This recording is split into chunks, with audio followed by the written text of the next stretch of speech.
નવા બાળકો છે એમને ઘણા સમય પછી સાહેબ છે એ પધાર્યા છે. બાકી જે જૂના બાળકો છે એમને પરિચય છે.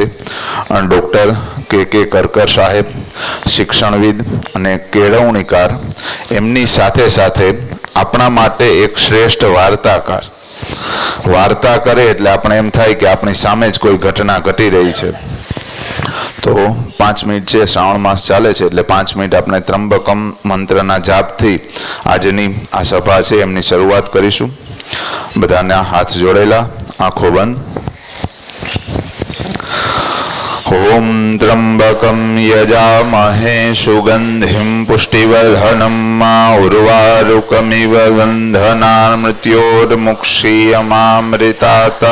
ઓમ ત્રંબકમ યજામહે સુગંધિમ પુષ્ટિવર્ધનમ ઉર્વારુકમિવ બંધના મૃત્યોર્મુક્ષીયમામૃતાત.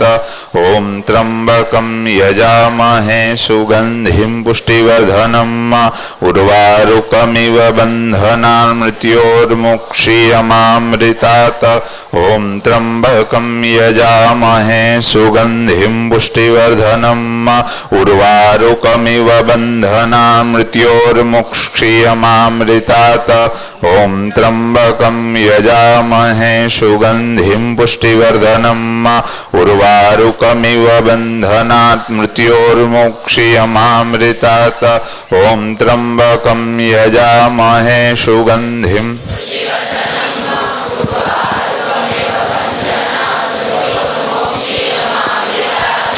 ઓમ ત્રંબકમ યજામહે સુગંધિમ પુષ્ટિવર્ધનમ ઉર્વારુકમિવ બંધના મૃત્યોર્મુક્ષીયમામૃતાત.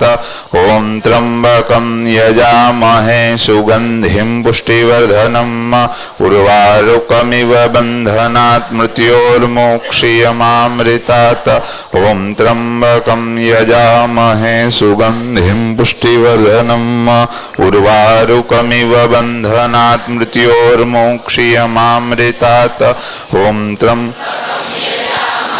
સુગંધિમ ઉર્વારુકમિવ બંધનાત મૃત્યોર્મુક્ષીયમામૃતાત.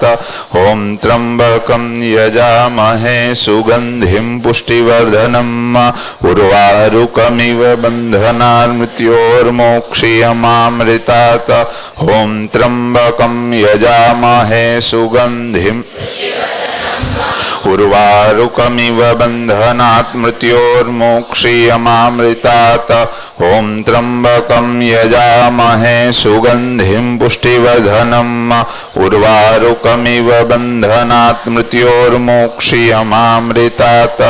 ઓમ ત્રંબકમ યજામહે સુગંધિમ પુષ્ટિવર્ધનમ ઉર્વારુકમિવ બંધનાત મૃત્યોર્મુક્ષીયમામૃતાત. ઓમ ત્રંબકમ યજામહે સુગંધિમ પુષ્ટિવર્ધનમ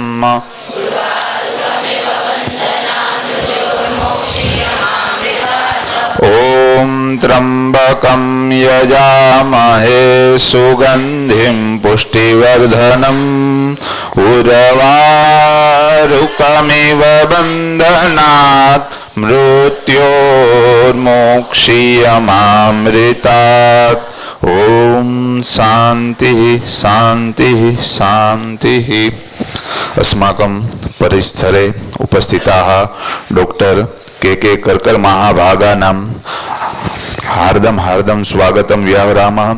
ત્યારબાદ હું માહીબેનને અને સાક્ષીબેનને વિનંતી કરીશ કે આવી અને કરકર સાહેબ છે એમનું પુસ્તકોથી સન્માન કરશે.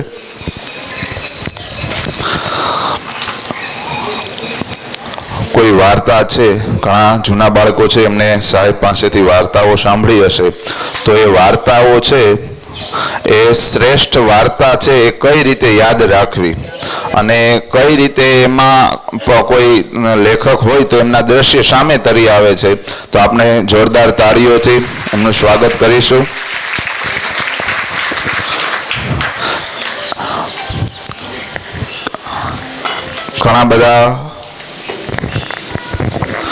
ઘણા બધા પુસ્તકો છે એમને વાંચેલા છે અને વાર્તા છે, સૌથી વધુ બાળકો છે એમને વાર્તા ગમે છે. તો જ્યારે જ્યારે સાહેબ આવે ત્યારે આ બાળકો એમ કહે કે વાર્તા સંભળાવો. એટલે મહાભારતની વાર્તા હોય, કોઈ બારવટિયા હોય કે કોઈ સંત પુરુષો હોય, તો એમની ઘણી બધી વાર્તાઓ એમની પાસે સાંભળી છે.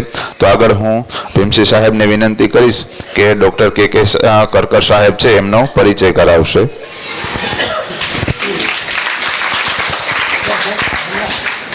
નમસ્તે, મજામાં? અચ્છા, આપણી વચ્ચે ઉપસ્થિત કનુભાઈ કરકર, કેટલા લોકોએ એમને મળ્યા નથી. સાહેબ જાજા છે, તમે ઘણો સમયથી નથી આવ્યા. હે, ઓકે, નીચે હાથ. અચ્છા, તમે જે પરીક્ષા આપો છો ને એનું રિઝલ્ટ તૈયાર થાય છે, તમને મળે છે રિઝલ્ટ વાર્ષિક? હા, એ કોણે તૈયાર કર્યું? આ રિઝલ્ટ છે એ કોણે તૈયાર કર્યું? કોણે કર્યું? કનુભાઈએ કર્યું છે. તમે જે વાર્ષિક પરીક્ષા આપો છો એનું રિઝલ્ટ છે એ કેવું હોવું જોઈએ? સર્વાંગી મૂલ્યાંકન જે છે, પહેલાં અમે ભણતા ત્યારે એવું હતું કે ગણિત, વિજ્ઞાન, ઇંગ્લિશ 7 વિષયોના માર્ક આવતા. એમાંથી 100 માર્કનું પેપર લેવાય, 35 માર્કે પાસ થઈએ. અને હવે જે આખું કે કોઈને રમતમાં ઇન્ટરેસ્ટ હોય, કોઈને સંગીતમાં હોય, કોઈને નૃત્યમાં હોય, કોઈ એક્સ્ટ્રા એક્ટિવિટી કરતા હોય, તો આ મૂલ્યાંકન થવું જોઈએ ને. એટલે આવું બાળકોમાં જે કંઈ સારી બાબતો છે, એની સ્કિલ છે, તો એ સ્કિલનું પણ મૂલ્યાંકન થવું જોઈએ. તો આવું રિઝલ્ટ છે એ અંગે સાહેબ જ્યારે GCRTમાં હતા ત્યારે એમણે ગુજરાત સરકારને એવું કે આવું રિઝલ્ટ હોવું જોઈએ. એટલે એ રીતે સાહેબે ગુજરાત સરકારમાં ઘણા વર્ષો સુધી કામ કર્યું. તાલીમ ભવન એમના પ્રિન્સિપાલ પણ રહ્યા. સાથે સાથે ઘણા બધા પુસ્તકો એમાં પણ કામ કર્યું છે. ઘણા બધા પુસ્તકોના મોડ્યુલ હોય કે જે શિક્ષકોને કામ આવતા હોય, શિક્ષકોની ટ્રેનિંગો થતી હોય, અને આખા ગુજરાતના શિક્ષકોને ટ્રેનિંગનું મોડ્યુલ છે એવા ટ્રેનિંગના મોડ્યુલો પણ તૈયાર કર્યા છે. એટલે ભાર વગરનું ભણતર, સ્કિલ બેઝ એમને ખૂબ જ મહત્ત્વ આપ્યું છે. એવા કનુભાઈ કરકર આપણી વચ્ચે ઉપસ્થિત છે, તો શાળા પરિવાર વતી એમનું સ્વાગત છે. કનુભાઈ આજે નિવૃત્ત થયા છે, પણ નિવૃત્તિનો સન્માન કાર્યક્રમ પણ પેલો અહીંયા હતો. નિવૃત્ત થયા પછી એમનું સંસ્કૃત શિબિર હતી અને અહીંયા જ પહેલું સન્માન કાર્યક્રમ રાખ્યો હતો. પણ નિવૃત્તિ પછી પ્રવૃત્તિ વધારે છે. આખા ગુજરાતમાં ઘણી બધી સંસ્થાઓ સાથે જોડાયેલા છે. આજે આપણા યશસ્વી વડાપ્રધાન નરેન્દ્રભાઈ મોદીની સંસ્થા, એમાં એ આખી સંસ્થાની જવાબદારી એમને છેલ્લા 1 વર્ષથી આપી છે. સંસ્કૃત બોર્ડમાં પણ રહ્યા છે અને પુરુષાર્થ, તપોવન જેવી સંસ્થાઓ ગુજરાતની એમાં એ માર્ગદર્શક છે. એમણે એમનું એજ્યુકેશન PhD થયા, પણ આજે પણ PhD થનારા લોકોને PhD થવું હોય તો કેમ થઈ શકાય એ રીતે ખૂબ જ માર્ગદર્શન નજીકથી આપી રહ્યા છે અને ઘણા બધા એમની નીચે PhD થઈ ગયા છે. એટલે હંમેશા આખું જીવન એમને બાળકો પાછળ એમનું જીવન રહ્યું છે. આજે અઠવાડિયામાં એકાદ દિવસ ઘરે જવાનો મોકો મળે છે. એટલે આવા પ્રવૃત્તિશીલ, આવા એક રાષ્ટ્ર માટે, સંસ્કૃતિ માટે સતત મથતા એવા આદરણીય કનુભાઈ આપણી વચ્ચે ઉપસ્થિત છે. તો 2 કાર્યક્રમો આજે અહીંયા લેવાના છે. એક તો આપણો જનરલ અત્યારે તમે બેઠા છો એમાં એમની વાત મૂકવાના છે કે વિશ્વમાં સફળ લોકો કેવી રીતે થાય છે એના અંગેની પણ વાત મૂકવાના છે. સાથે સાથે એ કાર્યક્રમ પૂરો થાય પછી માત્ર દીકરીઓ ઉપરનો કાર્યક્રમ છે. અહીંયા એમનો 52મો પ્રોગ્રામ થશે. એટલે આ બંને પ્રોગ્રામ. ત્રીજું ખાસ કામ ડૉક્ટર કનરિયા સાહેબ ક્યારેય નથી લખાઈ એવી બુક લખી રહ્યા છે એમના અનુભવ પછી. તો એ પણ બુક અંગેનું પણ અમારે કામ હતું. કાલે પણ અમે મોડે સુધી રાતે બેઠા, સવારે પણ એના માટે બુક માટે બેઠા, અત્યારે પણ ફ્રી થઈને અમે બેસવાના છીએ. આ કામ માટે આજે અહીંયા ઉપસ્થિત રહ્યા છે. તો હવે વધારે સમય ન લેતા હું કનુભાઈને જ કહું કે એમની વાત આપ સુધી મૂકે. જય હિન્દ, જય ભારત. સમાજને નવી દિશા આપી રહ્યા છે, કશુંક ને કશુંક નવું કરી રહ્યા છે એવા અમારા કર્મ સંગાથી ભીમસિંહભાઈ, એમના પૂજ્ય પિતાશ્રી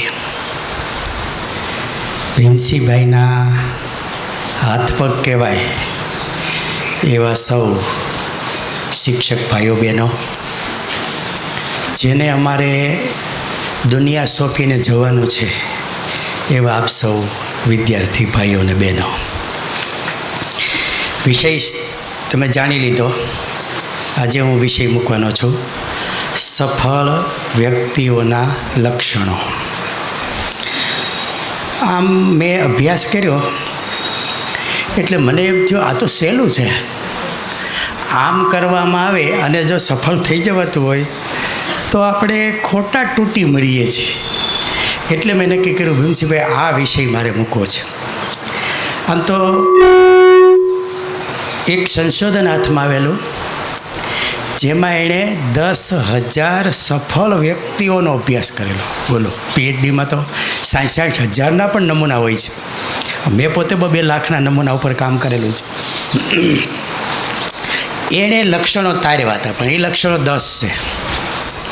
મેં મારા પુસ્તકોનો અભ્યાસ કર્યો હોય કે અનેક શિક્ષકો સાથે કામ કર્યું, સમાજના લોકો સાથે કામ પાડ્યું, એટલે મને પણ એવો અનુભવ છે કે એને સફળ માણસો કહેવાય. એટલે આ બધાયના અનુભવને આધારે મેં 5 લક્ષણો તાર્યા છે. જરૂર પડશે તો આપણે આગળ લઈશું, પણ 5 લક્ષણો આપણે તાર્યા છે. અને આ લક્ષણો એવા છે કે જેમાં કરવાનું કરતાં ન કરવાનું વધારે. બોલો, એ કેટલું સરળ પડે. કરવાનું હોય તો થાકી જાય, શ્રમ પડે, મહેનત થાય, સમય જોઈએ. આમાં તો ન કરવું પડે એવું છે. એટલે તમને બધાને પણ સરળ પડશે. એટલે હું તમને ગેરંટી આપું છું કે અત્યારે જે હું તમને 5 લક્ષણો કહું છું, આને તમે જો આત્મસાત કરી લીધા તો 50-100 વર્ષ પછી તમારી કથા ક્યાંક થતી છે. સમજાય છે ને? તમે એટલા સફળ હશો કે તમારા ક્યાંક ઉદાહરણ દેવાતા હશે અને તમારી ક્યાંક કથા થતી છે. એટલા સરસ મજાના આ સૂત્રો છે. તો આપણે સીધા એ સફળતાના સૂત્રો ઉપર જ જઈએ. અને પહેલું સૂત્ર તો હું ઘણીવાર અહીંયા પણ મેં વાત કરી છે, છતાં રિપીટ થશે તો એ કહું, સફળ થનારા વ્યક્તિઓનું એક કોમન લક્ષણ એ પ્રાપ્ત થયું છે કે એ બીજા કરતાં થોડુંક વધારે કરતા હોય છે. મગજમાં બરાબર યાદ રાખજો. જેને સફળ થવું હોય એને બીજા કરતાં થોડુંક વધારે કરવાનું. થોડુંક વધારે એટલે શું? દાખલા તરીકે આ શિક્ષકો છે, 7 વાગ્યાનો સમય છે, એ 15 મિનિટ વહેલા આવી જાય. 15 મિનિટ વહેલા આવી જાય, ગોઠવા લાગે, આ મૂકવા લાગે, આ છે તે છે કરવા લાગે. માનો 12:30 સમય થાય છે તો 12:30 ન જાય, એ 10 મિનિટ મોડા જાય. 10 મિનિટ મોડા જાય એટલે તાળા મારવા લાગે, ગોઠવવા માગે, કંઈ આગળ પાછળ પડ્યું હોય તો એ ગોઠવવા લાગે. એટલે ધીમે ધીમે આ સંસ્થાના સંચાલકોને ધ્યાનમાં આવે કે જો આ શિક્ષક કાંઈક જુદા છે, ઓલું બહારનો બેલ પડ્યો નથી, ભાગ્યા નથી, ટાઈમે જ બરાબર આવે નહીં, પ્રગટ થાય. આવા લોકો આવે તોય દોડતા દોડતા આવતા હોય છે, જાય તોય દોડતા દોડતા જતા હોય છે. એને કારણે એનો ક્યાંય જીવ બેસતો નથી. એટલે વિદ્યાર્થી તરીકે તમે દાખલા તરીકે અહીંયા સ્કૂલેથી આવતા હોય કે ગામમાંથી આવતા હોય, થોડાક વહેલા આવી શકાય. થોડુંક બીજા કરતાં આગળ રહેવું હોય તો ખાલી 5-10 મિનિટ જો તમે એને ફાળવી શકો તો તમે જિંદગીમાં પ્રગતિ કરી શકો. સ્કૂલમાં માનો વર્ગખંડમાં છો, તમે વિદ્યાર્થી છો, 5 મિનિટ વહેલા ગયા, હાલો જરાક સફાઈ ન હોય તો સફાઈ કરી નાખી, બોર્ડ સાફ ન હોય તો બોર્ડ સાફ કરી નાખી, થોડુંક પુસ્તકો હોય તો એ ગોઠવી દી. તરત શિક્ષકને ધ્યાનમાં આવે, કોણ કરે છે? તો કે આ વિદ્યાર્થી કરે છે. મારો એક મિત્ર તરવડા ગામમાં રહેવા ગયો, રોજ સવારે હાલવા જાય, બસ સ્ટેન્ડ સુધી જાય ને બસ સ્ટેન્ડ વાળી નાખે. કાયમી ધોરણે એકમ 15 દી પછી માણસો ગોતવા માંડ્યા કે આ તો ઓલો માતંગ ઋષિના આશ્રમમાં સબરી આવતી, એમ કોક આવીને બસ સ્ટેન્ડ વાળા છે. જરાક વહેલા જઈને લોકો જોવા આવ્યા કે લે આ તો ગામમાં નવા આવેલા શિક્ષક વહેલા આવીને આ બસ સ્ટેન્ડ વાળી નાખે છે. તરત જ આખા ગામમાં એટલું બધું માન વધી ગયું. હવે આ બોલો કે હું તો હવે ખાલી નવરો હતો એટલે વાળતો હતો. તમે જોયું, એ તો નવરો હતો એટલે 10 મિનિટ વાળતો હતો. બીજા તો અનેક શિક્ષકો એ ગામમાં રહેવા આવીને ગયા, એને કોઈ ઓળખતો નહોતું. આને આખું ગામ ઓળખવા માંડ્યું. આ જરાક વધારે કરો એનું આ પરિણામ મળે. રસોડે તમે ગયા, થોડાક 5 મિનિટ વહેલા જઈને હાલો જરાક ગોઠવવા લાગી, 10 મિનિટ રોકાઈને આ વધેલું છે હાલો જરાક ભેગું કરવા લાગી, જરાક મૂકવા લાગી. અખતરો તો કરજો. સમય 5 કે 10 મિનિટ જોશે, પણ તમે બીજા કરતાં તરત જ અલગ પડશો. અને બીજું મોટો ફાયદો શું થશે ખબર છે? ભાગેડું વૃત્તિ તમારામાંથી એને મેળવી જાય. ભાગેડું તો વૃત્તિ એટલે હું કાંઈ કોઈને વહેલા જવું, વહેલા ભાગી જવું, એટલે નો એને અહીંયા જીવ ન હોય, બીજે જ જીવ હોય. ત્યાં જઈને પાછું કંઈ કરવાનું ન હોય. એમ ઘણા તમે જોજો ભોજનાલયમાં ક્યાંક જમવા ક્યાંક જવાનું હોય ને લગ્ન પ્રસંગમાં, તો પહેલી એની ડીશ પડે. બોલો, એ ખાઈ લે એટલે એને એમ થાય દુનિયામાં ક્યાંય ભોજનના પ્રશ્નો જ નથી. આવા માણસો જેને સેલ્ફિશ માણસો છે એ કહેવાય, એવા માણસો હોય છે. એને બદલે જો કોઈને જમાડીને જમે તો એનો આખો સમાજ ઉપર અલગ પ્રભાવ પડતો હોય છે. આ તો તમે વિદ્યાર્થી છો એટલે હું તમને આ ભાષામાં સમજાવું, પણ હવે તો હું ગામડામાં જાઉં ને તો સાવ અભણ માણસોને આ જ મુદ્દો સમજાવું, પણ એની ભાષામાં સમજાવું. એને હું શું કહું ખબર છે? તમે બૈરાઓ દૂધ લેતી હોય તો કયો દૂધવાળો ગમે?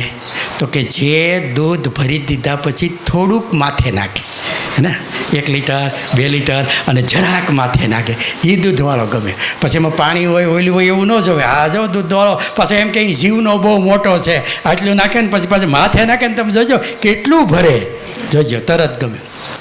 શાકભાજીવાળા, આપણે શાકભાજી લેતા હોય રેકડીવાળા પાસેથી ગામમાંથી, કયો શાકભાજીવાળી ગમે ખબર છે? તમે બધું શાક લઈ લો ને પછી મફત આટલી કોથમીર આપે, એની વાળે ભેગો વાળેલો મીઠો લીમડો આપે, એક એટલું આદિનું કટકી નાખે. હવે એના કાંઈ કિંમત ન કહેવાય, એના 5 રૂપિયા ન થાય, પણ જેને દે ને એને ખુશી કે ના ના આ શાકવાળો સારો છે. સમજાય છે મારી વાત? થોડુંક ડ્યુટી કરતાં, સમય કરતાં, ફરજ કરતાં આટલુંક વધારે કરો એટલે આવડા મોટા ટોળામાં તમે જુદા પડશો, તમારી ઘેરે તમે જુદા પડશો, તમારા સમાજમાં તમે જુદા પડશો. બસમાં ઘણીવાર બેઠા હોય, એક ભાઈ બસમાં બેઠા બેઠા બસ વાળતા હતા. બોલો, બધાનું ધ્યાન ગયું આ કોણ છે? આ બસ વાળે છે. તો વિચાર કરો, ગાંધીજી હંમેશા સોય દોરો ભેગા રાખતા. એ ટ્રેનમાં જતા હોય અને કોઈ સીટ તૂટી ગઈ હોય ને તો એ શાંતતા. ગાંધીજી એટલે થયા. હવે શાંતતા એટલે એને પરસો વળી ગયો છે તો એને 1000 રૂપિયાના દોરા વાપરી નાખ્યા છે, સોય વાપરી કાંઈ નહીં, ટાઈમ પાસ કર્યો. પણ દુનિયાએ એને રાષ્ટ્રપિતા કીધા, એને રાષ્ટ્રપિતા કીધા. એટલે તમને જ્યાં તક મળે ત્યાં 5-10 મિનિટ સારું કામ કરો, એડવાન્સ હાલો, એટલે તમારી દુનિયામાં નામના થાય. આવું નાનો ગુણ એ દુનિયાના મોટામાં મોટા માણસોમાં હતો. આ તમારેથી થઈ શકે કે ન થઈ શકે? થઈ શકે ને? હવે તમે એ દિશામાં વિચાર કરશો ને એટલે તમને આના રસ્તા જડશે. એક આટલી કેવી પુસ્તિકા આવે છે, એ પુસ્તિકાનું નામ છે સેવાની પગદંડી. 1 રૂપિયાની એક આવે છે. ભીમસિંહભાઈ જો ક્યાંય મળે તો દરેક વિદ્યાર્થીને એ પુસ્તિકા આપી. નાના વાક્યો લખ્યા છે પણ અદ્ભુત લખ્યા છે. તમારે સેવા કરવી છે, આ વાક્ય દાખલા તરીકે તમે ચાલ્યા જાઓ છો, રસ્તામાં ખીલી પડી છે, લઈ લો. તમારી એક ખીલી લઈ લો એટલે કોકને 4 વ્હીલમાં પંચર પડ્યું હોય તો એ કેટલું દોરીને જાય, પછી અથવા તો વ્હીલ કાઢે, વ્હીલ બદલે, વા પંચર કરે, 100-200 રૂપિયા આપે. ઘરમાં એટલે કુટુંબ આખું બેઠું હોય એ 2-4 કલાક ખોટી થાય. તમે એક ખીલી લઈ અને આ સમાજનું કેવડું મોટું કામ કર્યું. કંઈક પથ્થર પડ્યો છે રસ્તામાં, રાતનું અંધારું છે, તમને ધ્યાનમાં આવ્યું, તમે લઈને બાજુમાં મૂકી દીધો, કેવડું મોટું કામ થયું. કોઈક સાયકલવાળો કે મોટરસાયકલવાળો પડ્યો હોત, હાથ પગ ભાંગ્યા હોત, 6 મહિનાનું દવાખાનું આવ્યું હોત, ખર્ચો થયો હોત. એક માણસનું તમે 1000 કલાક બચાવી લ્યો. 1 મિનિટમાં કુદરતના ચોપડે એ લખાય, કુદરતના ચોપડે લખાય. વાત નાની છે. વિજ્ઞાન મેળો હોય ને એટલે હું છોકરાઓને એમ કહું કે આમાંથી કેટલા વિદ્યાર્થી એવા છે જે કમાણી કરીને ઘેરે આપે છે? એટલે છોકરા મૂંઝાઈ જાય. એ કે છોકરા થોડા કમાણી કરીને દે, એટલે બધા ના પાડે અમે કોઈ કમાણી કરીને ઘેરે દેતા નથી, બાપાના પૈસા વાપરીએ ખરા. એ અમને આવડે છે, કમાણી કરતાં આવડતું નથી. પછી હું બીજો કહું પ્રશ્ન, કેટલા જણાને કમાણી કરીને ઘેરે દેવી છે? બોલો, ભણતા ભણતા પણ તમે થોડુંક કમાઈને ઘેરે દઈ શકો. બોલો, કેટલા જણાને કમાણી કરીને દેવું છે? એટલે બધા ઊંચી વાત કરે. એટલે હું સમજાવું કેમ કમાણી કરીને દેવાય. તમારા ઘરમાં કોઈ નથી અને પંખો ચાલુ છે, ટ્યુબલાઇટ ચાલુ છે, ધડ દઈને જઈને બંધ કરી દો. બંધ કરી દો એટલે કલાક જે પંખો હાલવાનો હતો કે ટ્યુબલાઇટ હાલવાની હતી એના 3-4 રૂપિયા બિલ બળવાનું હતું. એ બિલ તમારા બાપુજીને નહીં ભરવા પડે, તમે 3 રૂપિયા કમાઈ દીધા. ઉપર પંખા ચાલુ રહી ગયા છે. તમે આ સંસ્થામાં છો, તમારે આ સંસ્થાને કમાણી કરીને દેવી તો દઈ શકાય. કેવી રીતે દઈ શકાય? લાઇટ પંખા તમે જાઓ, છેલ્લા રહ્યો બંધ કરી દો, બિનજરૂરી જ્યાં વપરાતો હોય ત્યાં બંધ કરી દો. આ નળ ચાલુ છે, તમે અહીં નીકળ્યા, ઘણા છોકરા નીકળે ખરા, આવા ને આવા કાળજી વગરના છોકરાઓ છે, આ નળ ચાલુ રહે એમ અડધી કલાક પંચાયત કરે ને વિયા જાય. બંધ કરવાનો જાય, બંધ કરવા જાય નહીં. ઓશો રજની છે એક સરસ વાર્તા લખી છે. વાર્તા એવી લખી છે, એક ભાઈ ઊંડા કૂવા જેવા ખાડામાં પડી ગયેલા ને તો એમાં એક કોઈ સંત નીકળ્યા છે. એણે જોયું, એણે જોઈને કીધું કર્મના ફળ ભોગવે છે, એના ભાગમાં દુઃખ લખાયેલું છે, કર્મ ફળ ભોગવી લેવા દો. તો બીજો કોઈક નીકળ્યો, ફિલોસોફર નીકળ્યો. એને વિચાર કર્યો કે ચાલતા ચાલતા એટલી માણસો કાળજી નહીં રાખતા હોય, આ કૂવામાં પડી જાય. આવા નિષ્કાળજીવાળા માણસો છે, એટલી બધી ગાળો દીધી વાત નહીં. ત્રીજો એક માણસ નીકળ્યો તો એની વાત કરી. ચોથો માણસ એવો નીકળ્યો. પાંચમો નીકળ્યો, એ તો મોટો રાજકીય માણસો હતા. આવા બિનજરૂરી કૂવાઓ બૂરી દેવા જોઈએ. કાલ સવારે બીજો કોઈ પડશે, ત્રીજો કોઈ પડશે, મારે એનો પરિપત્ર કરવો પડશે અને પંચાયતમાં પણ સૂચના આપવી પડશે, જરા સર્વે કરીને આવા કૂવા પર. બધાએ વાત કરતા ગયા. એક હાવ અભણ માણસ નીકળ્યો, જે કોઈથી ભણ્યો નહોતો, કાંઈ વાંચ્યું નહોતું. એણે જોઈ હાથ પાડે છે, પોતાની પાઘડી કાઢીને પાઘડી કરી લાંબી, ઓલાએ પાઘડી પકડી લીધી, ખેંચી લીધી અને કાંઈ બોલ્યા વગર વિયો ગયો. સમજાણું? કંઈ સમજાણું? કોણ મહાન કહેવાય?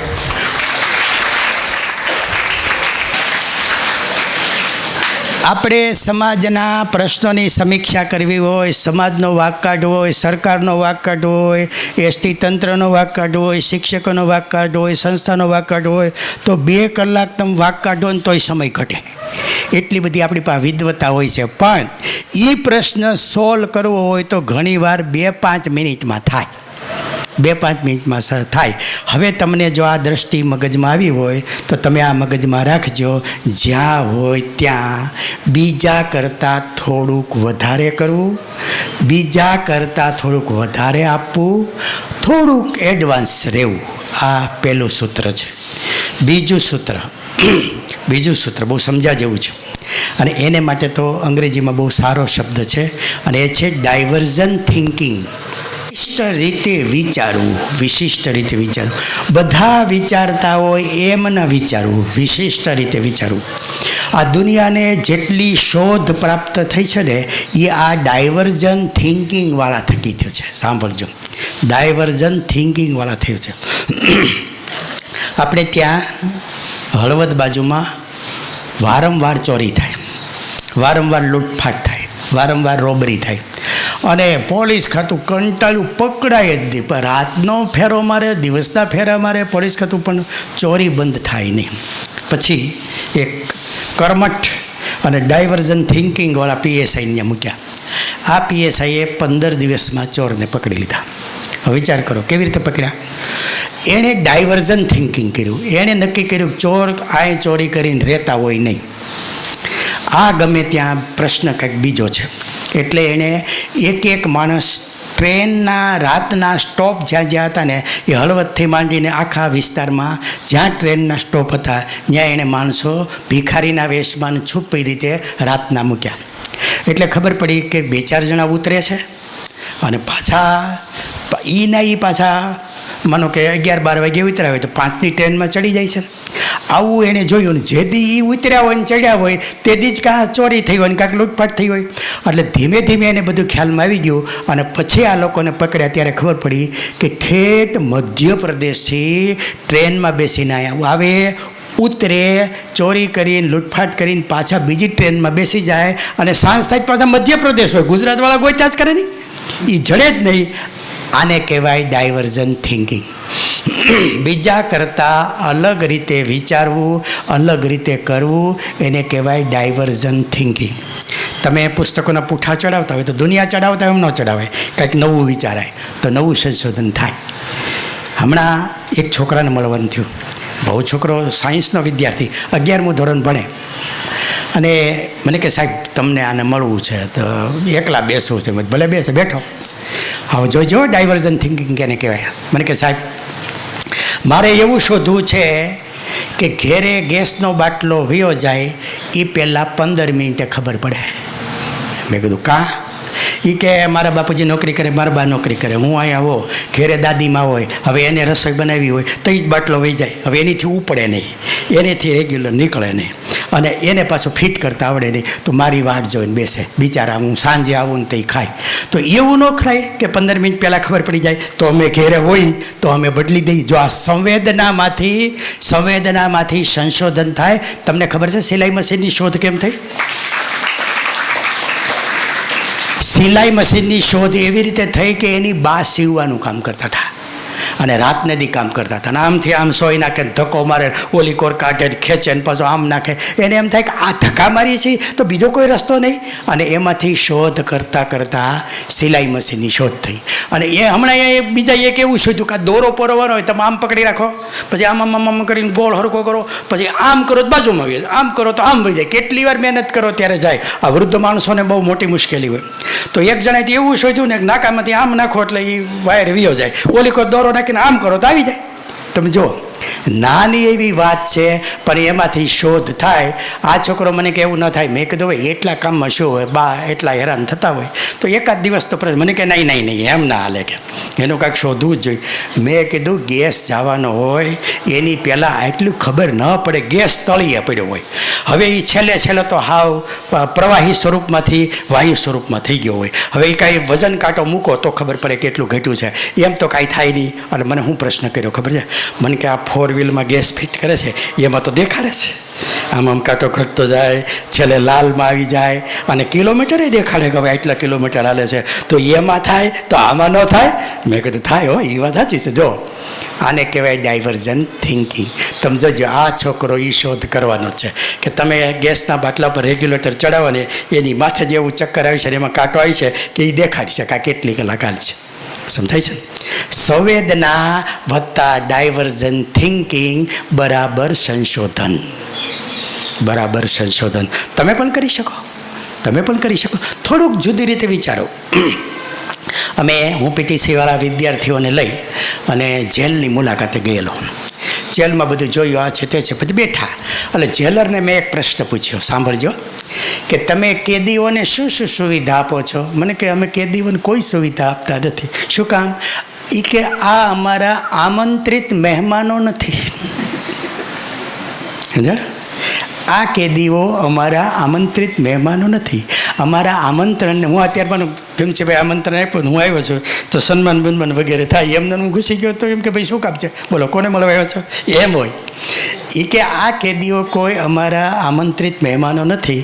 પહેલે જ દિવસે કેદી હાજર થાય એટલે એને કહી દઈ જો આ નિયમો છે, આ નિયમોનું પાલન ન થાય તો અહીંયા દંડા પડ્યા છે, કાં આ થાય ને કાં આ થાય, ત્રીજો રસ્તો અહીંયા છે નહીં. એટલે કોઈ કેદી વાકમાં આવે એટલે મેં જો થાંભલો રહ્યો હોય ત્યાં થાંભલે ઊંચા 2 હાથ બાંધી, નીચે પગ બાંધી અને 2 જણા દંડા લઈને મને લેવા. અને દંડા લઈને લેવા મને ત્યારે બાકીના કેદીને હાજર રાખી. એટલે બીજાને મારવા ન પડે, બીજાને ખબર પડી જાય કે આ કરવું એથી આ ન કરાય ને આ કરાય. જો આ કેદીના નિયમો, કેદી સાથે થતો વર્તાવ, એની સામે એક બેન એવા જેલર થયા કે એણે કેદીઓને બેસાડ્યા, કેદીઓને સમજાવ્યું કે તમે જે આ કરો છો એ તમારાથી ભૂલ થઈ ગઈ છે, આવેશમાં આવીને ખૂન થઈ ગયું છે, અત્યારે જ તમને પસ્તાવો થતો હોય છે. એમ કરી એટલી વાત કરી અને પછી એક કાગળ દીધો, તમારામાંથી જેને પોતાના કૃત્ય પ્રત્યે પસ્તાવો થતો હોય એ લખી દે. તો બધાએ લખીને દીધું, ઘણા મોટા ભાગને, કે ભાઈ મારીથી આ થઈ ગયું, મારે આ કરવાની જરૂર નહોતી. બીજે દી પાછા બેસાડ્યા. અને પછી વાત કરી હા પસ્તાવો વિપુલ ઝરણું પાપી તેમાં એમ કરીને વાત કરી કે ગમે એવું પાપ કર્યું હોય એ પાપની બહાર નીકળી શકાય છે. કેવી રીતે નીકળી શકાય છે એના રસ્તા દેખાડ્યા કે તમે પણ પાપ મુક્ત થઈ શકો છો, તમે પણ ગુના મુક્ત થઈ શકો છો. અને ખાલી ભગવાનના ચોપડે પાપ મુક્ત થઈ શકો એમ નહીં, તમે સરકારના ચોપડે પણ પાપ મુક્ત થઈ શકો છો. એમ કરીને ઉદાહરણ દીધા કે એક કેદી આવ્યો હતો, ખૂન કરીને આવ્યો હતો, અહીંયા 5 વર્ષ રહ્યો, એને 12 વર્ષથી સજા હતી, પણ 5 વર્ષમાં એટલું સરસ કામ કર્યું, સરકારે એને છોડી મૂક્યો. સજા માફ કરવાની જોગવાઈ છે. 26મી જાન્યુઆરી ઘણાની સજા માફ થાય છે. આવી બધી જોગવાઈ છે. તો તમારામાંથી પણ તમે ભગવાને માફ કરે અને સરકારે માફ કરે એવું છે. કેટલા જણાની ઈચ્છા છે સુધરવાની? ચિઠ્ઠી લખી દો. બધાએ લખ્યું મારે સુધરવું છે. અને પછી એણે કામ શરૂ કર્યું. એક તો યોગાસન કરાવ્યા, એને કારણે મન બધા સ્થિર થયા. જેની રુચિ તેવા કામ આપ્યો. એ 5 વર્ષમાં 20 કેદીઓ તો PhD થયા. બોલો, 20 કેદીઓ PhD થયા, ઘણા બધા ગ્રેજ્યુએટ થયા, ઘણા બધા ભર્યા, કેટલાકે ઉદ્યોગો શરૂ કર્યા, કેટલાકે ભજીયાના સ્ટોર બહાર નાખ્યા. જેમ અત્યારે પણ અમદાવાદમાં જાઓ ને કેદીઓના ભજીયા વખણાય છે. અને એટલું ઉત્પાદન શરૂ કર્યું કે સામાજિક કાર્યકરોએ આવીને નોંધ લીધી કે બહારના સમાજ કરતાં કેદીઓ સંસ્કારની દ્રષ્ટિએ અને સમજણની દ્રષ્ટિએ આગળ છે. બોલો. અને દુનિયામાં એ જેલરબેનનું નામ થયું. કોઈને નામ આવડે છે ને? હા, વાહ, સર, તાલી પાડો જરા જોરથી. કે બધા સાંભળે એમ? કિરણ બેદી. અત્યારે કિરણ બેદી યુનેસ્કોની એમ્બેસેડર છે. જો હવે તમને સમજાણું. પહેલો મુદ્દો ને બીજો મુદ્દો બે ભેગો થઈ ગયો. શું? આ એને ન કર્યું હોત તો એની ડ્યુટીમાં આવતું હતું. એની ડ્યુટીમાં શું હતું? કામ કરો નહીતર દંડા તૈયાર છે. એની ઉપરવટ જઈ અને ડ્યુટી ઉપરાંત કામ કર્યું, વત્તા ડાયવર્ઝન થિંકિંગ કર્યું. અત્યારે PSI નું નામ લ્યો એટલે તમને RD ઝાલાનું નામ યાદ આવે.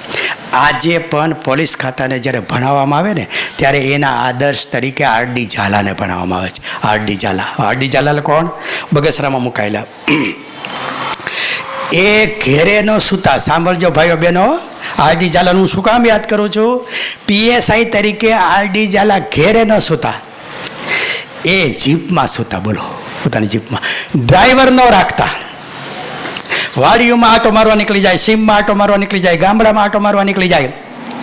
કોઈ ખેડૂત હળ ને બધું લઈને આવતો હોય એટલે ઊભો રાખે. કેમ ભાઈ ઘેરે લઈ આવશો? તારે કાલે હળ જોતું નથી, કોદાળી જોતી નથી? એ કે જોઈ છી ને તો વાડીએ મૂકતો આવે. અરે ચોરાઈ જાય, તારી વાડીએ હળ ચોરાઈ જાય ને તો RD ઝાલા લઈ દે તને. તો વિચાર કરો. એવા સુખદેવસિંહ ઝાલાની જ્યાં નિમણૂક થાય, એ હાજર થાય, એ પેલા ગુનેગારો ભાગી જાય. સીમ ચોરી ન થાય. અમારે ત્યાં સુખદેવસિંહ ઝાલા હતા. બાકી તમે આ માણસોને મારો કેવા કે નથી મારતો હું. પછી મને કે કેમ? મને કે તમે જો આગળ શું થાય. ત્યાં એક કેસ આવ્યો એટલે કેસ એવો હતો, એક્સિડન્ટ થયેલું. અને હાંકતો હતો ને એ બહુ મોટો માણસનો દીકરો હતો, અને પણ એની પાસે લાઇસન્સ નહોતું, 18 વર્ષ પૂરા નહોતા થયા. એટલે એણે બીજા ડ્રાઈવર લઈ આવ્યા. એટલે ખબર તો પડી, આને તો પોલીસ ખાતાને ખબર પડી ખોટો છે. એક્સિડન્ટ થયું ત્યારે તમે ગાડી હાંકતા હતા? બોલો કે જી સાહેબ, હું હાંકતો હતો. બરાબર છે. દારૂ બારૂ કાંઈ પીવો છો? કે ના સાહેબ, ભૂલ થઈ ગઈ ને ભટકાઈ ગયું. સારું, લખી લેવાનું નામ, બધું લખી લીધું, સહીને શું લઈ લો, બધું લઈ લીધું. પછી તમને બીજી વાર પૂછું છું કે એક્સિડન્ટ થયું ત્યારે તમે ગાડી હાંકતા હતા? એ કે જી સાહેબ, હું હાંકતો હતો. બરાબર છે, સારું. કાંઈ તમારે એમાં કાંઈ કહેવાનું નથી ને? તો કે ના સાહેબ, હું જ હાંકતો હતો. સરસ, સારું. હવે છેલ્લી વાર અને ત્રીજી વાર પૂછું છું કે એક્સિડન્ટ થયું ત્યારે તમે ગાડી હાંકતા હતા? એ કે જી સાહેબ. જમાદાર, ઓલી હોકી લાવો તો કે ના સાહેબ, હું નહોતો હાંકતો. કે સમજાડો? એમ હોય. એનો કે કરંટ જેવો હોય ને કે એને ખબર પડી જાય કે ખોટું બોલાય નહીં. આ સુખદેવજી ઝાલા એક વખત નદી કિનારે ગાડી મૂકીને ચાલતા બગસરાના વિજય ચોકમાં આવ્યા. વિજય ચોકમાં આવ્યા તો ત્રણેય પોલીસવાળા સૂઈ ગયેલા લાંબા થઈને, અને બાજુમાં બંદૂક પડી હતી.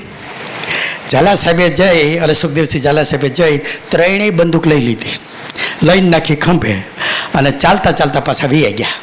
ત્યાં જીપ પડી હતી ત્યાં, અને જીપમાં નાખીને પોલીસ સ્ટેશનમાં બંદૂક જમા કરાવી દીધી.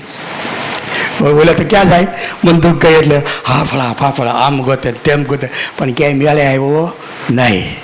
પછી તો એને માર્યા પણ ખરા અને સસ્પેન્ડ કર્યા. હવે વિચાર કરો, પોતાના કર્મચારી ઉપર જે માણસ રાતે 2:30 વાગ્યે જઈને આટલી નજર રાખતા હોય, એ વિસ્તારમાં ચોરી થાય ખરી? અમે મેઘાણી હાઈસ્કૂલમાં એ વખતે ચોરી બહુ થતી 10માં. એક કેસ કેવો બન્યો ખબર છે? એ ઝાલા સાહેબ પાછળની વાયર ઠેકી અને પાછળથી ઓલી પોલીસ ખાતું અંબાવતું હોય ને ચિઠ્ઠી, ત્યાં સીધા આવી ગયા. તો એક પોલીસવાળો ચિઠ્ઠી અંબાવે અને ઝાલા સાહેબ ત્યાં ઊભા રહી ગયા. ઝાલા સાહેબ ઊભા રહી ગયા એટલે ઓલા આમ જોઈ કે આ તો આપણા PSI સાહેબ છે, એટલે તમને જોઈ એને અહીંયા આમ રાખે લાકડી, એટલે એને ભૂલથી જે હાથમાં લાકડી હતી એને આમ થઈ ગયું એટલે લાકડી પડી ગઈ હેઠી. લાકડી હેઠી પડી ગઈ એટલે વાંકો વળી અને એ લાકડી લેવા ગયો તો ટોપી પડી ગઈ હેઠી. ટોપી હેઠી પડી ગઈ, ટોપીમાં ચિઠ્ઠી હતી. અને પછી સાહેબે ત્યાં એને ધોલારી નાખ્યો.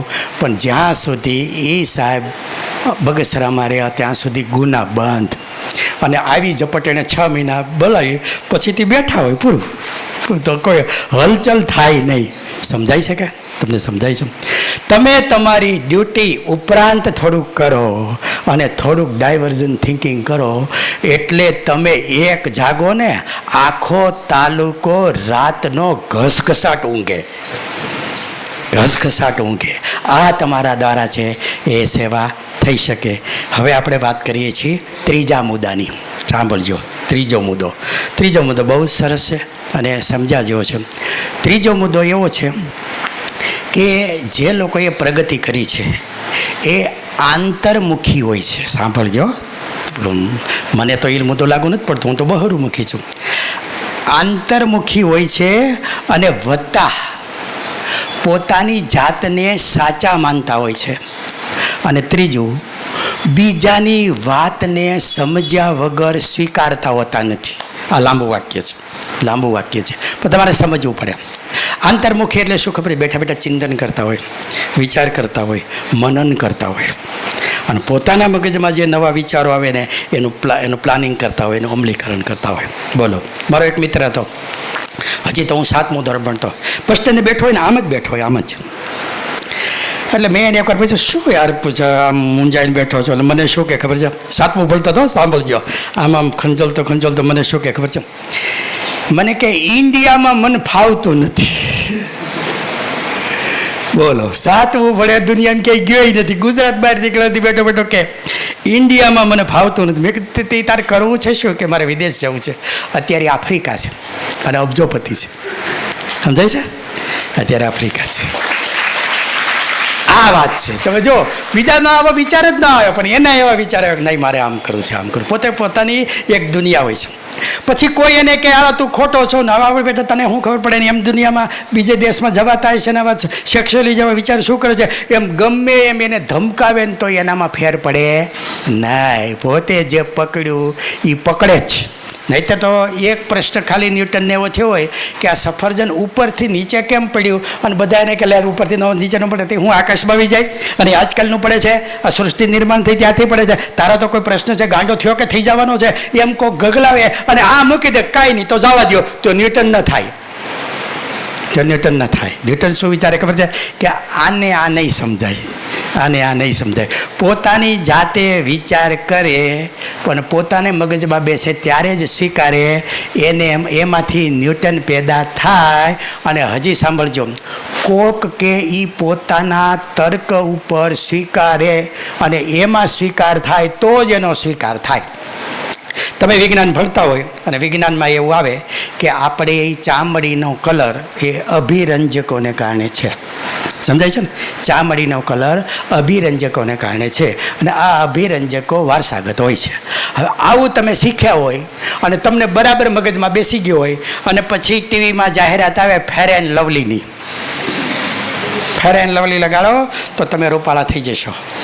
અને એ સમયે તમારો તર્ક, તમારી બુદ્ધિ, તમારી સમજણ એમ કે આ ખોટો છે. આ કંપની કલરમાં કોઈ દી ફેર પડે નહીં. આવા લોકો જિંદગીમાં પ્રગતિ કરી શકે. ઓલા બનાવે અને તમે બની જાઓ અને તમે લોંદા લગાડવા માંડો અને તમે સમજી જવાનું તમારી કક્ષા નક્કી થઈ ગઈ કે તમે આવા મહાન માણસોમાં આવી શકો નહીં. તમે દુનિયાના ઘેટામાં આવી શકો, જનરલ માણસોમાં આવી શકો. હમણાં હું ટીવી જોતો ને એક જાહેરાત હતી. જાહેરાત કેવી ખબર છે? ઓલી મોટરસાઇકલ લઈને આમ ઊંચી ઊંચી ઠેકાડવાની હોય. બોલો, ઊંચી ઊંચી ઠેકાડવાની હોય અને પછી એને પરસેવો વળી જાય, પછી આમ આમ આમ ઘૂંટડા ભરતો એવો થઈ જાય અને પછી કાંઈક પીણું લે.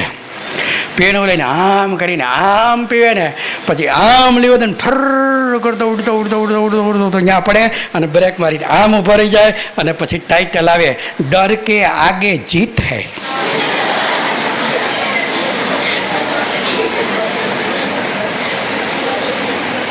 હવે તમારે બે કામ કરવા પડે. બે કામ કરો. કાં તો તમારું મોટરસાઇકલ લઈ અને ખાલી આવડો પાણો જ મૂકો, ખાલી પાવણો, અને પછી ભમ કરતે ઓલું પી અને આમ લીવર દેવું.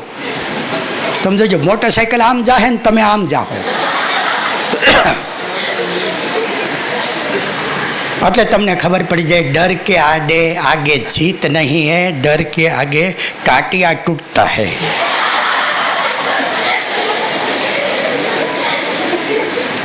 અને કાં તો આ ખતરો કર્યા વગર તમને ખબર પડી જવી જોઈએ કે આ જાહેરાતવાળા ખોટા છે, આપણને બનાવે છે. દુનિયા ભલે બને, હું બનવાનો નથી કે હું બનવાની નથી.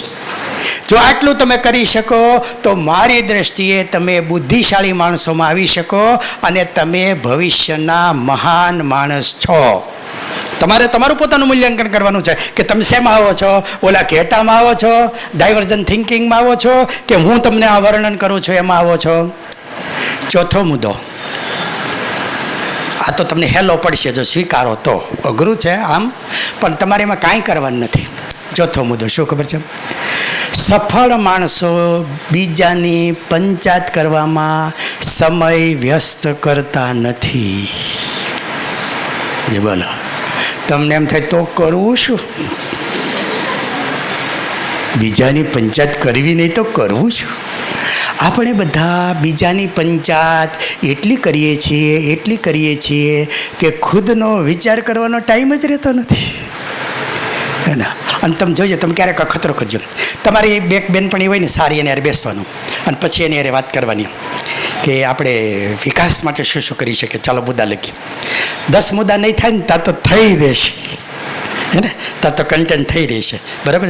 બીજે દી આ ખતરો કરી ગયો. 2-3 બેન પડી હોય ને, આપણે એમ કહ્યું ઓલી મમતા નહીં, એ મમતા હમણાં બહુ વાયડી થઈ ગઈ છે કા, અને એ મુદ્દો ચગી જોજો. આહા, દુનિયાની વાતો થશે, જૂના ઉદાહરણો આવશે. મમતા પાછી છે, એ ફલાણી હારે ચડી છે, એ તો આવી જ છે, એની માય આવી છે. આહા, 2 કલાક ચર્ચા કરશો ને તોય મુદ્દો અધૂરો રહી જાય, તોય મુદ્દો અધૂરો રહી જશે. બસ માનવ જાતની મોટી નબળાઈ આ, મોટી નબળાઈ આ. બીજાની વાતો, બીજાની પંચાયતો. અને જીવન વિદ્યામાં એક વાક્ય બહુ સરસ આવ્યું કે આપણે કંઈક ભૂલ કરી અથવા તો આપણા છોકરાએ કોઈ ભૂલ કરી, પછી આપણે પૂછીએ આનું શું? તો કે માણસ માત્ર ભૂલને પાત્ર, એ તો ભૂલ થઈ જાય અને એ સાઈન થોડી કરી હોય, એને માફ કરવાનું હોય.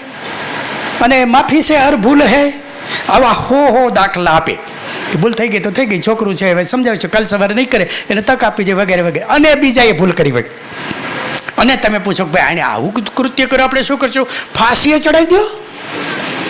આને તમે માફ કરશો તો બીજા 10 જણા ભૂલ કરશે. સમાજમાં વ્યવસ્થા જેવું નહીં રહે, કડકાઈથી નિર્ણય લેવો પડે. આ સંસ્થામાંથી કાઢી મૂકો, સમજાય છે? એટલે આપણા માપદંડ બીજા માટે જુદા છે અને આપણા માટે જુદા છે. એક જજે એક મોટું કેમ્પેઇન ચલાવ્યું સમાજમાં, બહુ જ મોટું આંદોલન ચલાવ્યું નિવૃત્ત થયા પછી. અને એ આંદોલનનો હેતુ એવો હતો કે ફાંસીની સજા રદ થવી જોઈએ. શું કામ? તો કે ઘણી વખત સાબિત થયું કે આ ગુનેગાર નહોતો તો તમે ફાંસી આપી દીધા પછી શું કામનું? એવી એણે હજારો દલીલો રજૂ કરી. મારા જીવનનો અનુભવ છે, ફાંસીની સજા ખોટી છે. બહુ જ મોટું આંદોલન હાલ્યું, પણ એક મનોવૈજ્ઞાનિક એને પાછળ પડી ગયો અને પાછળ પડીને શોધ કરી ત્યારે ખબર પડી કે એનો છોકરો અત્યારે જેલમાં છે અને એવા ગુનામાં સંડોવાયેલો છે કે એને ફાંસીની સજા થશે. સમજાય છે? બીજા માટે આપણા મૂલ્યાંકનો જુદા છે, આપણા માટે જુદા છે. એટલે જે લોકોએ પ્રગતિ કરી, જે લોકોએ નામના મેળવી, જે લોકો સફળ થયા, એણે કદી બીજાની પંચાયત કરી નથી. એને કબીર ગંગાને આ કાંઠે રહે, સામે કતલખાનું, રોજ હજારો ઢોર કપાય, ઢોર ભાંભરડા નાખતા હોય, મરી જાય, લોહીની નદીઓ વહે અને કબીરને રડવું આવી જાય. કબીરને દુઃખ થાય કે માણસને ખાવા 500 ગ્રામ ન જોઈએ અને આ માણસ કેટલા પાપ કરે, આ કેદી છૂટશે, આ કેદી સુધરશે, એવું અઠવાડિયું એને દુઃખ થયું. અને પછી એક દી સમાધિમાં બેઠા હતા અને એના અંદરથી જવાબ આવ્યો, અને અંદરથી જે જવાબ આવ્યો એની એને 4 પંક્તિ લખી અને આ પંક્તિ દુનિયામાં સર્વશ્રેષ્ઠ સાબિત થઈ. એ પંક્તિ કઈ? કબીર કી ઝોપડી ગલ કटे के पास, कबीर की झोपड़ी गल कटे के पास, जो करेगा हो भरेगा तुम क्यों उदास, जो करेगा हो भरेगा तुम क्यों उदास.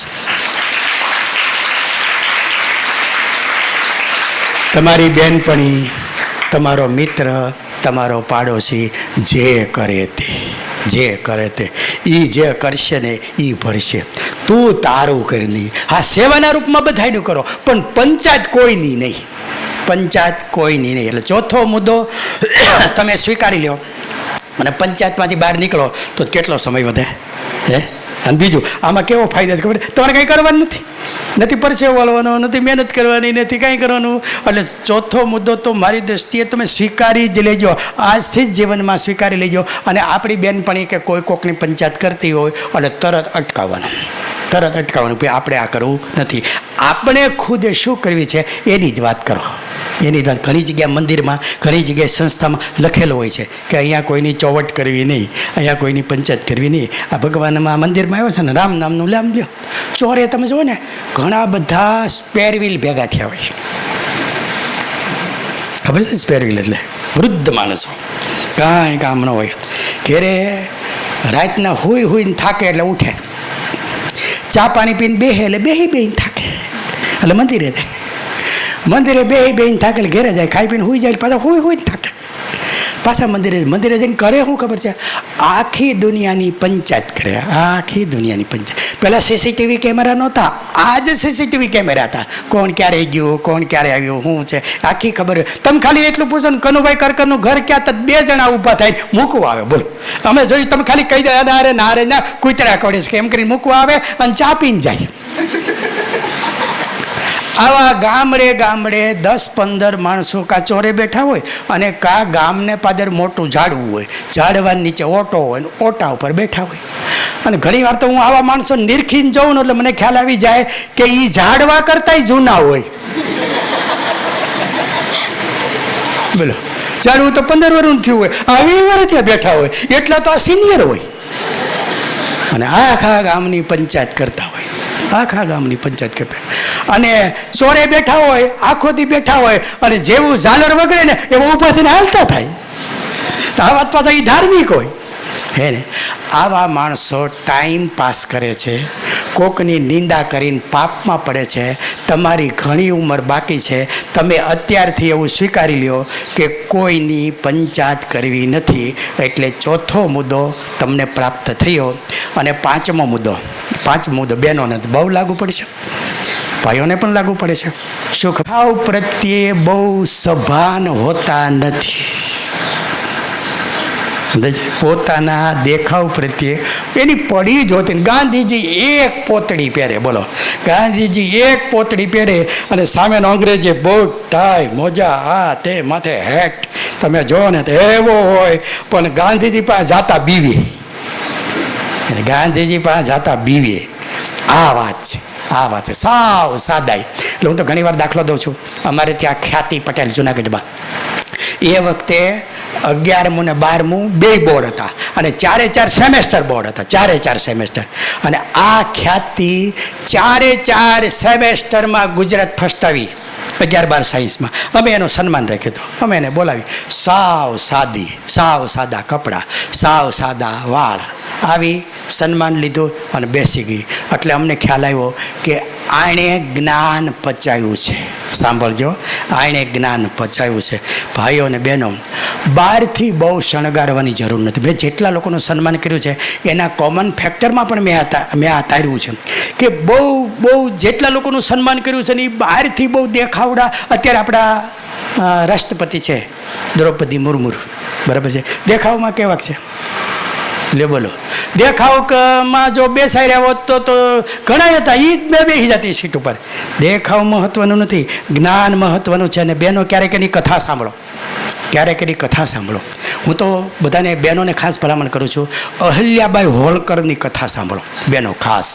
અને આ વર્ષ એ 300મું એનું વર્ષ છે, એટલે 3જી શતાબ્દીનું વર્ષ ચાલે છે. અનેક જગ્યાએ મારા વ્યાખ્યાન છે. તમે વિચાર કરો, 11 વર્ષની ઉંમરે એને લગ્ન થઈ ગયા. એનો પતિ હાવ રખડું, એનો પતિ, અને ગુજરી ગયો. એના બા ગુજરી ગયા, એના બાપુજી ગુજરી ગયા, પછી એને એક છોકરો થયેલો, એ નપાવટ નીકળ્યો, એ ગુજરી ગયો. એના સાસુ ગુજરી ગયા, એના સસરા ગુજરી ગયા, અને એણે જે બાગડોર સંભાળી અને એને રાજ્ય કર્યું. તમે ઇતિહાસ પઢો ત્યારે તમને નવાઈ લાગશે કે અત્યારે જે સોમનાથનું જૂનું મંદિર અહીંયા છે ને, એ બેનનું બનાવેલું છે. તો વિચાર કરો, અહલ્યાબાઈ હોલકર ક્યાં મધ્યપ્રદેશમાં એનું સામ્રાજ્ય, અને અહીંયા આવીને એને સોમનાથનું મંદિર બનાવ્યું. અરે તમે જો વારાણસી જાઓ તો એમાં એની અંદર જે કાશી વિશ્વનાથનું મંદિર છે એ બેન હોલકરનું બનાવેલું છે. અરે તમે બદ્રીનાથ જાઓ, બદ્રીનાથમાં હાલનું મંદિર છે એ અહલ્યાબાઈ હોલકરનું બંધાય. આવા એણે જીવન દરમિયાન 100 મંદિર બનાવ્યા, 100 મંદિર બનાવ્યા. તો વિચાર કરો, એક મહિલા જેને મા બાપ ગુજરી જાય, સાસુ સસરા ગુજરી જાય, ભાઈ બહેન ન હોય, પતિ ગુજરી જાય, પુત્ર ગુજરી જાય, અને 35 વર્ષની ઉંમરે શાસન માથે બેસવું પડે. અને એ વખતે અંગ્રેજોનું શાસન, અને બાજુવાળા રાઘોબાની બધા નડતા હતા, વારંવાર યુદ્ધ કરવાની કોશિશ કરતા હતા. અને ભાઈઓમાં બહુ મેળ ન આવ્યો તો બહેનોને રેજિમેન્ટ બનાવી, બહેનોને રેજિમેન્ટ બનાવી. પણ એનું જીવન જુઓ તો ધર્મમય, ધર્મ પરાયણ. આજે સરસ મજાના આ ત્રંબકમ યજામહે શ્લોક બોલ્યા, આપણામાં પણ એ વૃત્તિ આવે, આપણામાં પણ ધર્મ વૃત્તિ આવે. એટલે 5મો મુદ્દો તમે બરાબર યાદ રાખો, શું? શરીરને બહારથી બહુ શણગારવાની જરૂર નથી. આજે તો મારી પાસે સફારી પહેરી છે એટલે સારા કપડાં પહેર્યા છે. મેં અનેક જગ્યાએ એવી રીતે વ્યાખ્યાન આપ્યા છે કે આખી સભામાં સામાન્યમાં સામાન્ય કપડાં મારા હોય તોય મને આવી બેસાડે, બોલો, તોય મને આવી બેસાડે. એટલે યાદ રાખો, જ્ઞાનમ સર્વત્ર પૂજ્યતે, જ્ઞાનમ સર્વત્ર પૂજ્યતે. બરાબર છે. 5 મુદ્દા મારે તમને કહેવાના હતા. 6 થી 10 મુદ્દા પણ ખૂબ સરસ છે, અને મોટા ભાગે 6 થી 10 મુદ્દા છે ને એ આને સપોર્ટેડ છે. સપોર્ટેડ કેવી રીતે? માનો કે 6થો મુદ્દો છે એવો છે કે આ પ્રગતિશીલ માણસોમાં 95% સારા વાચકો હોય છે. સાંભળજો, સારા વાચક હોય છે. એટલે તમને પણ ભલામણ કરું છું કે સારામાં સારા વાચક બનજો. અહીં તો પુષ્કળ પુસ્તકો છે, જે આવે તે વાંચજો. અને પછી શું વાંચવું ને એની બુદ્ધિ તમને એની મેળે આવી જશે. હું પ્રાથમિકમાં ભણતો ત્યારે મારા ગામની પ્રાથમિક શાળાની આખી લાઇબ્રેરી મેં વાંચેલી. હું માધ્યમિકમાં ગયો ત્યારે અમારે ગાયકવાડી ગામ, એટલે અમારા ગામમાં જે ગાયકવાડી લાઇબ્રેરી હતી એ મેં આખી વાંચી નાખેલી. અને કોલેજ દરમિયાન મેં 1000 પુસ્તકો વાંચેલા. અને આને કારણે આજે કોઈ પણ વિષય ઉપર બોલવું હોય તો ઊંડાણપૂર્વક બોલી શકું છું. એટલું જ નહીં, જીપીએસસીમાં ક્લાસ 1ની પરીક્ષા હું ગુજરાતમાં બીજા ક્રમે પાસ કર્યો, એનો શ્રેય જો હું કોઈને આપતો હોય તો મારા વાંચનને આપું છું, મારા વાંચનને આપું છું. મિત્રો, ભાઈઓ બહેનો, આવી સરસ મજાની સંસ્થા મળી છે, આવી તક મળી છે, આવું વાતાવરણ મળ્યું છે, ત્યારે મેં તમને જે પંચયોગ કીધા, પંચયોગ, આ પંચયોગ તમારામાં પણ આવે એવી ભગવાનને પ્રાર્થના સાથે વિરમું છું. ભારત માતા કી જય.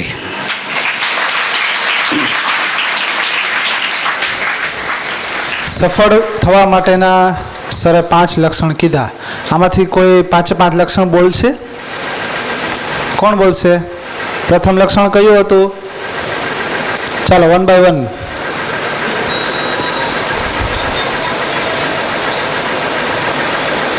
બીજા કરતા શું કરવાનું? બીજા કરતા થોડું વધારે કરવાનું. Very good. બીજા કરતા આપણે થોડું વધારે કરવાનું. માહીબેનને એક પુસ્તક આપો અહીંથી. જોરદાર તાળીઓ થઈ જાય. 5 જે બોલે એને આપણે પુસ્તક એક આપવાનું છે. હાલો 5 આવે એમને આપવાનું છે. માહીબેન બીજા યાદ છે? બોલો છે આગળ આવી જાઓ થોડા. હા, બીજા કરતા અલગ વિચારવાનું. Diversion thinking. વાહ, સરસ. ત્રીજું?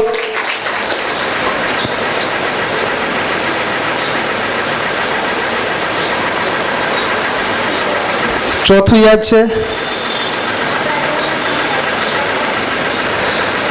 ઓકે, 5મો મુદ્દો બોલ્યો છે કે દેખાવ પ્રત્યે સભાન હોતા નથી. જે સફળ વ્યક્તિ હોય એ દેખાવ પ્રત્યે બહુ સભાન હોતા નથી. Very good. હવે ચોથો યાદ આવે છે?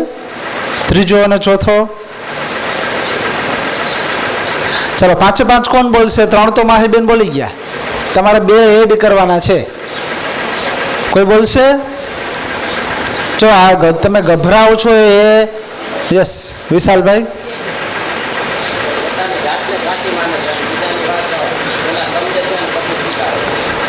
હા, વેરી ગુડ. અંતર્મુખી હોય છે અને પોતાની જાતને હંમેશા સાચી માને છે. અને ચોથો મુદ્દો? હા, વેરી ગુડ. બંને અહીંયા આવી જાઓ. બંનેનું સન્માન આપણે સાહેબના હસ્તે કરાવીએ. અહીંયા આવી જાઓ. જોરદાર તાલીઓ થઈ જાય. ફરી રિપીટ કરું છું. 5 મુદ્દા છે એ ફરી રિપીટ કરું છું કે પ્રથમ લક્ષણ છે બીજા કરતાં થોડું વધારે કરવું. બીજું લક્ષણ છે ડાયવર્ઝન થિંકિંગ, કંઈક અલગ વિચારવું, ડિફરન્ટ થિંકિંગ. ત્રીજો મુદ્દો છે આંતરમુખી હોય છે અને હંમેશા સત્ય તરફ જ વિચાર કરતા હોય છે. ચોથો મુદ્દો બીજાની પંચાયત કરતા નથી. અને 5મો મુદ્દો છે એના દેખાવ પ્રત્યે, એના ગેટઅપ પ્રત્યે બહુ ધ્યાન આપતા નથી, એટલે કે એમાં સમય વેડફતા નથી. જોરદાર તાળીઓ થઈ જાય બંને માટે. સાહેબને જ વિનંતી કરીએ કે આપના હસ્તે એમનું અભિવાદન કરો.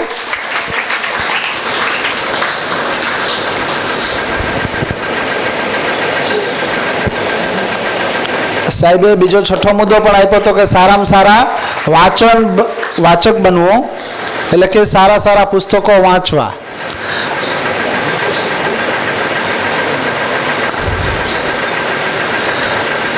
એટલે જો તમારો જન્મદિવસ હોય તો ત્યારે આપણે ગિફ્ટમાં તમને બુક આપીએ છીએ ને કે તમે સારામાં સારા વાંચક બનો.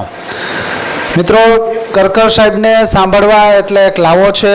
આમ તો જીવતી જાગતી લાઇબ્રેરી છે અને આપણે એમને ક્યારેક સ્પેશિયલ વિનંતી કરશું કે સાહેબ ઝાંસીની રાણીની વાર્તા છે, આમ તો કથા છે ઝાંસીની રાણી, એના વિશે ક્યારેક અમારા બાળકોને તમે સમય આપી અને ઝાંસીની રાણી ઉપરની જે કથા છે એ ક્યારેક અમારા બાળકોને કરાવજો. અને જેટલી વખત હું એમને મળું છું એટલી વખત હંમેશા નવા વિચારો હોય છે. એટલે આપણે કીધું ને કે ડાયવર્ઝન થિંકિંગ એ સાહેબમાં જોવા મળે છે. જેટલી વખત હું મળ્યો છે એટલી વખતે નવા વિચારો સાથે હોય છે.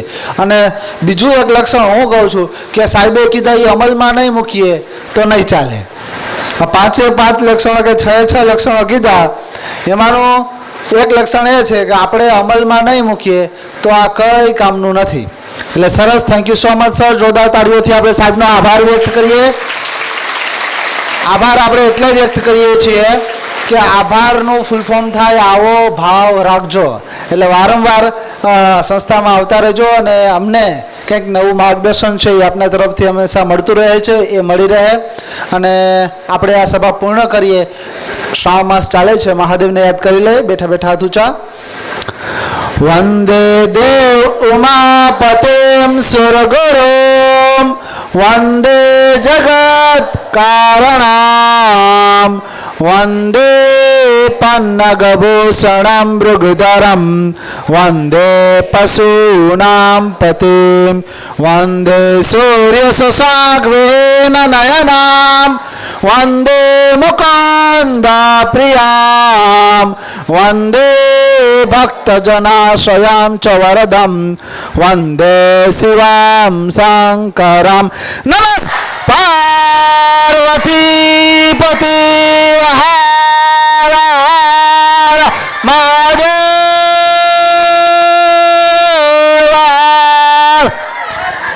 Thank you so much. Thank you.